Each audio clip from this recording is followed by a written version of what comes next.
সাবেক আইজিপি বেনজির আহমেদের পর এবার দুদকের তলবে হাজির হলেন না তার স্ত্রী ও ৩ কন্যা। তাদের সময় চেয়ে করা আবেদনেও সাড়া দিয়েছে দুদক। নতুন তারিখ আগামী ২৪ জুন।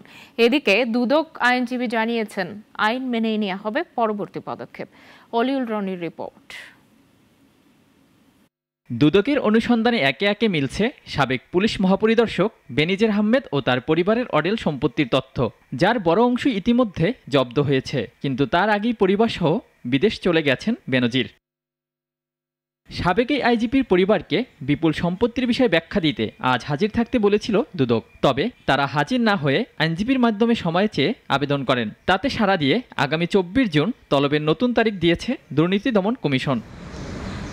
দুপুরে দুদক চেয়ারম্যানের কাছে বেনজির ও তার পরিবারের বিপুল সম্পত্তির বিষয়ে জানতে চান সাংবাদিকরা। তবে ক্যামেরার সামনে কথা বলতে নারাজ তিনি।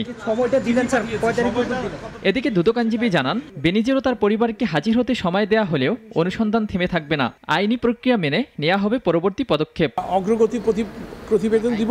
২ মাসের মাথায় আমাদেরকে বলেছে সে অগ্রগতির যে প্রতিবেদন দিব তাতে সবকিছু থাকবে, সবকিছু পাবে। আমরা সে ব্যাপারে এখন কোনো মন্তব্য করতে চাচ্ছি না। আমাদের অগ্রগতি প্রতিবেদন যেদিন আমরা দাখিল করব সেদিন কোর্টটা ফলো আপ করবে।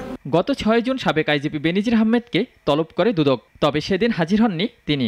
সময় আবেদন করেন আইনজীবীর মাধ্যমে। তাতে সাড়া দিয়ে ১৭ দিন সময় মঞ্জুর করে দুর্নীতি দমন কমিশন। অলিউল রনি, নাগরিক, ঢাকা।